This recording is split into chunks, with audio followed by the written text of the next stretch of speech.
모두 가족 여러분, 오늘은 수요일입니다. 신앙 상담을 하다 보면 하나님에 대해서 다양한 생각을 가진 걸 확인할 수가 있어요. 누구는 하나님을 옆집 삼촌처럼 생각하기도 하고, 누구는 무서운 감시자로 생각하기도 하죠. 그렇다면 하나님은 어떤 분이실까요? 그 답이 바로 오늘 본문에 있어요. 그래서 오늘 묵상을 잘 들어보시면 하나님이 어떤 분이신지를 아실 수 있을 거예요. 그러면 오늘도 묵상에 잘 참여해 주시고요. 꼭 댓글로 무엇을 느꼈는지를 나눠주세요. 그리고 이 묵상을 나눴으면 하는 사람에게 공유해 주시고요. 오늘도 좋아요와 구독 잊지 말아주세요. 아셨죠? 그러면 오늘 본문인 열왕기상 22장 두 번째 파트 듣고 올게요. 제22장. 이스라엘의 왕과 유다의 여호사밧 왕이 길르앗 라못으로 올라가니라. 이스라엘의 왕이 여호사밧에게 이르되, 나는 변장하고 전쟁터로 들어가려 하노니 당신은 왕복을 입으소서. 이스라엘의 왕이 변장하고 전쟁터로 들어가니라. 아람 왕이 그의 병거의 지휘관 32명에게 명령하여 이르기를, 너희는 작은 자나 큰 자와 더불어 싸우지 말고 오직 이스라엘 왕과 싸우라. 병거의 지휘관들이 여호사밧을 보고 그들이 이르되, 이가 틀림없이 이스라엘의 왕이라 하고 돌이켜 그와 싸우려 한즉 여호사밧이 소리를 지르는지라. 병거의 지휘관들이 그가 이스라엘의 왕이 아님을 보고 쫓기를 그치고 돌이켰더라. 한 사람이 무심코 활을 당겨 이스라엘 왕의 갑옷 솔기를 마친지라. 왕이 그 병거 모는 자에게 이르되, 내가 부상하였으니 내 손을 돌려 내가 전쟁터에서 나가게 하라 하였으나 이날에 전쟁이 맹렬하였으므로 왕이 병거 가운데에 붙들려 서서 아람 사람을 막다가 저녁에 이르러 죽었는데 상처에 피가 흘러 병거 바닥에 고였더라.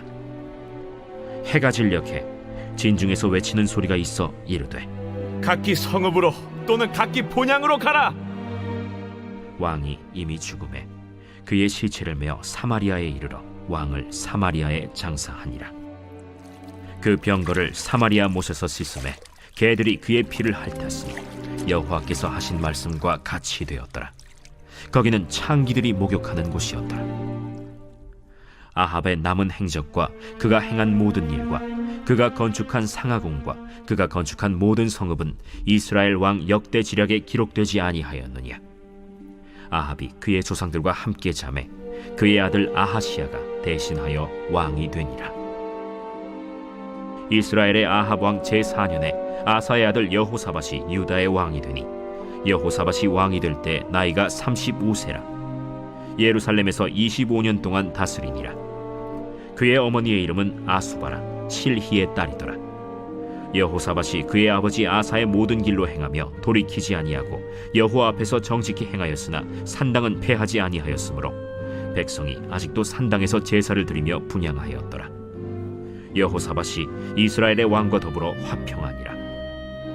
여호사밧의 남은 사적과 그가 부린 권세와 그가 어떻게 전쟁하였는지는 다 유다 왕 역대 지략에 기록되지 아니하였느냐.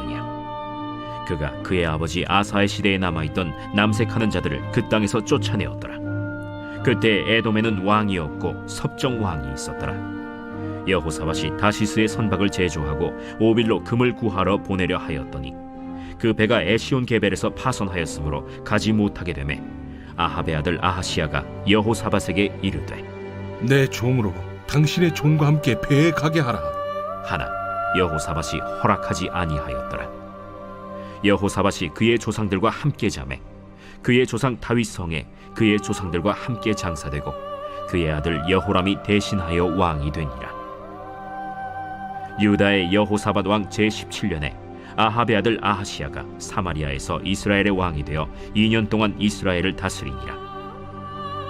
그가 여호와 앞에서 악을 행하여 그의 아버지의 길과 그의 어머니의 길과 이스라엘에게 범죄하게 한 느밧의 아들 여로보암의 길로 행하며 바알을 섬겨 그에게 예배하여 이스라엘의 하나님 여호와를 노하시게 하기를 그의 아버지의 온갖 행위같이 하였더라.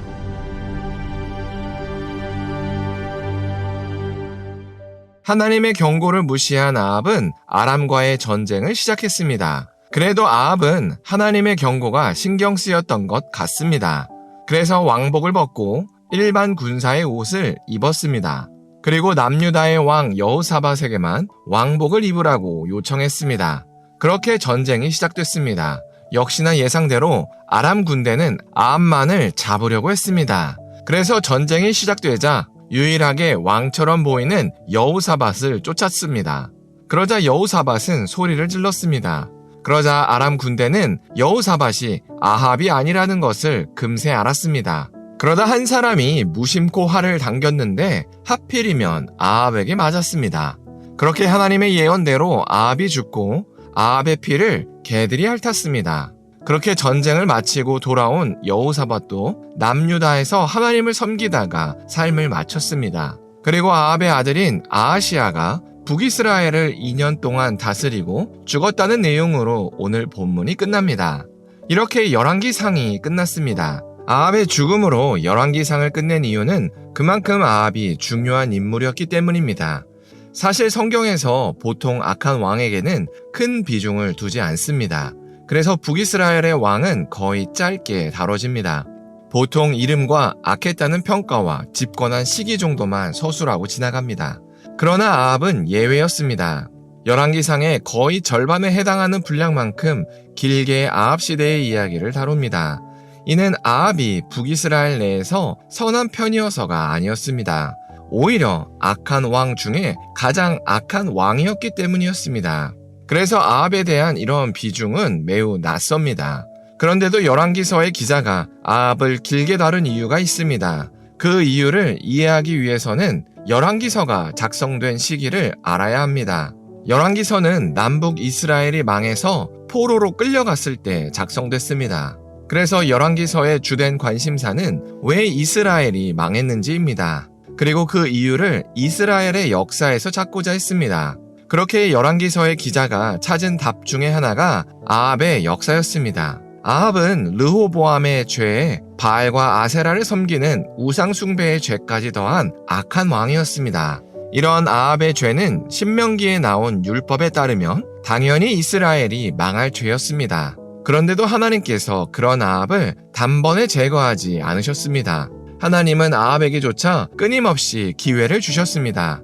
그렇다면 성경에서 굳이 다루지 않아도 하나님께서 다른 왕들에게도 수없이 많은 기회를 주셨다는 것을 알 수 있습니다. 이처럼 이스라엘이 망할 때까지 하나님께서 아무것도 하지 않으신 게 아니었습니다. 이스라엘에게 수도 없는 기회를 주셨던 겁니다. 열왕기서의 기자는 이 사실을 보여주기 위해서 아합 이야기를 길게 다룬 겁니다. 이처럼 하나님은 인간이 죄짓기만을 기다렸다가 혼내려는 악한 분이 아닙니다. 하나님은 오히려 당연히 처벌해야 할 사람조차 끊임없이 기회를 주시는 은혜와 자비가 풍성하신 하나님이십니다. 그러나 이스라엘은 하나님께서 주신 많은 기회를 버렸습니다. 그래서 결국 바벨론의 포로로 왔다는 게 열왕기서의 내용입니다. 그런데도 하나님은 그런 이스라엘을 결국 또 용서하셨습니다. 그래서 하나님께서 이스라엘을 다시 포로에서 돌아올 수 있게 하셨습니다. 그리고 예수님을 보내셨습니다. 그래서 이제는 예수님을 구세주로 믿고 따르면 누구나 하나님의 자녀가 됩니다. 그래서 우리가 아무리 하나님을 거부해도 절대로 하나님과의 관계는 끊어지지 않습니다. 그래서 하나님이 우리를 인생의 채찍으로 치시더라도 우리는 여전히 하나님의 자녀입니다. 이렇게 하나님은 선하고 좋으신 우리의 아버지이십니다. 그래서 우리가 오늘 하루를 살 때 선하시고 인자와 자비가 풍성하신 하나님께 감사했으면 좋겠습니다. 기도하겠습니다. 사랑의 하나님, 북이스라엘에서 가장 악한 왕이었던 아합의 죽음을 나눴습니다. 하나님은 이런 아합에게조차 늘 돌아올 수 있는 기회를 주셨습니다. 이처럼 하나님은 인자와 자비가 많으신 좋으신 하나님이십니다. 그래서 우리가 늘 불순종해도 우리를 받아주셔서 감사합니다. 그래서 우리가 이런 하나님의 사랑을 잊지 않고 늘 감사할 수 있게 하여 주시옵소서. 예수님의 이름으로 기도합니다. 아멘.